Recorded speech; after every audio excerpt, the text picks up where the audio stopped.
Buen día, gente del IAE. Hoy, domingo tercero de Pascua, leemos del Evangelio de San Lucas.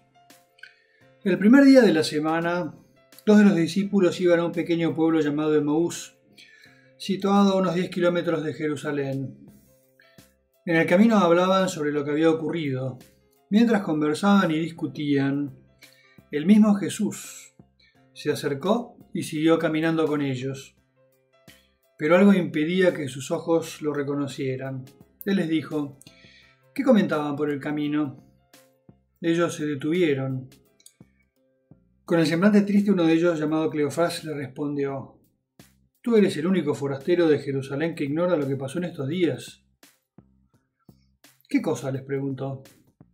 Ellos respondieron: lo referente a Jesús, el Nazareno, que fue un profeta poderoso en obras y palabras delante de Dios y de todo el pueblo, y cómo nuestros sumos sacerdotes y nuestros jefes lo entregaron para ser condenado a muerte y lo crucificaron.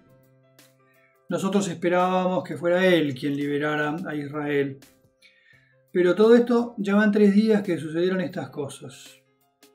Es verdad que algunas mujeres que están con nosotros nos han desconcertado. Ellas fueron de madrugada al sepulcro y al no hallar el cuerpo de Jesús volvieron diciendo que se les habían aparecido unos ángeles, asegurándoles que Él estaba vivo.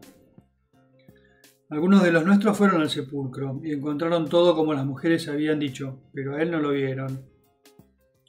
Jesús les dijo: hombres duros de entendimiento, ¿cómo les cuesta creer todo lo que fue anunciado por los profetas? ¿No era necesario que el Mesías soportara estos sufrimientos para entrar en su gloria? Y comenzando por Moisés y continuando con todos los profetas, les interpretó en todas las escrituras lo que se refería a él. Cuando llegaron cerca del pueblo a donde iban, Jesús hizo ademán de seguir adelante, pero ellos le insistieron: quédate con nosotros, que ya es tarde y el día se acaba.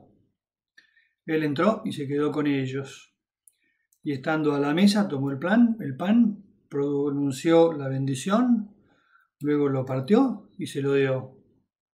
Entonces los ojos de los discípulos se abrieron y lo reconocieron, pero él había desaparecido de su vista. Y se decían: ¿no ardía acaso nuestro corazón mientras nos hablaba en el camino y nos explicaba las Escrituras? En ese mismo momento se pusieron en camino y regresaron a Jerusalén. Allí encontraron reunidos a los 11 y a los demás que estaban con ellos. Y estos les dijeron: es verdad, el Señor ha resucitado y se apareció a Simón. Ellos, por su parte, contaron lo que les había pasado en el camino y cómo lo habían reconocido al partir el pan.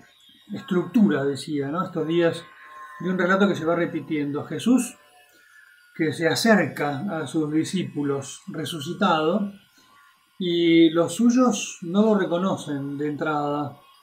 Será Jesús el que tenga que ir ayudándolos a acercarse al misterio que tienen delante, que es Jesús resucitado.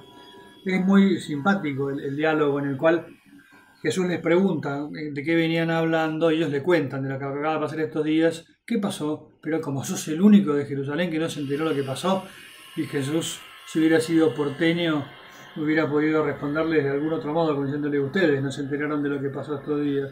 Pero los deja hablar y se ve que en una enorme empatía que encuentran en Jesús los lleva a abrir el corazón y a contarles la frustración que llevan encima, de cómo esperaban muchísimo de lo que estaban viviendo y que todo se evaporó en un abrir y cerrar de ojos, y ellos vuelven sin esperanza, desesperanzados, sin futuro.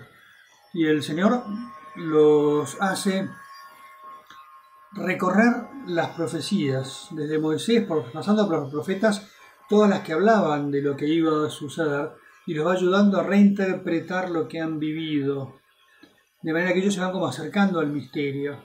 Un momento lindísimo cuando llegan al lugar de destino y Él amaga a seguir de largo, y ellos, con una oración que la Iglesia se apropió después: Señor, quédate con nosotros, porque se hace de noche. Jesús entra a comer con ellos y hay gestos que se ve que habían visto otras veces en Jesús, los ayuda a reconocerlo el Señor. Entonces se dan cuenta de a quién tienen delante. Y en ese momento Jesús desaparece. Y ellos felices, vuelven corriendo a Jerusalén para contar lo que acaban de vivir.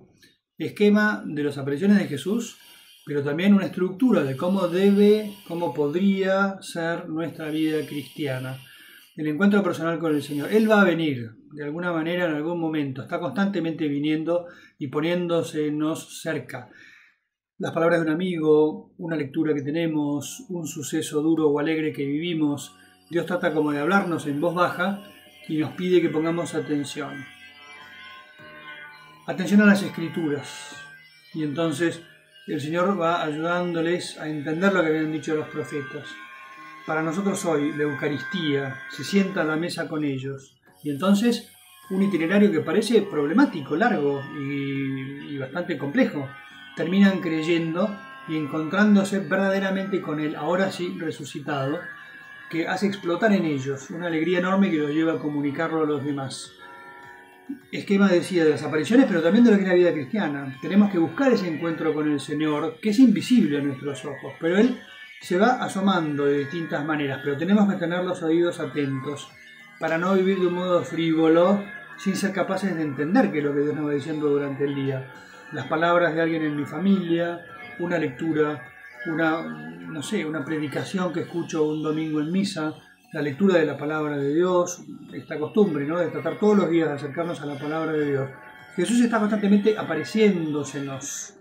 Y tenemos que tener como la frescura interior de esperarlo, de buscarlo, para que en un momento se nos haga presente en nuestro corazón y nos ayude a vivir con alegría lo que estamos viviendo, una vida cristiana que burbujea, que sale para afuera y que quiere comunicarse a los demás. Qué importante que es que los cristianos sepamos asumir esta misión que tenemos de llevar esta palabra a tu mujer, a tu esposo, a tus hijos, a tu colega de laburo, a tus proveedores, a tus jefes. Una invitación que queda ahí pendiente. Nos bendiga el Señor resucitado en el nombre del Padre, y del Hijo, y del Espíritu Santo.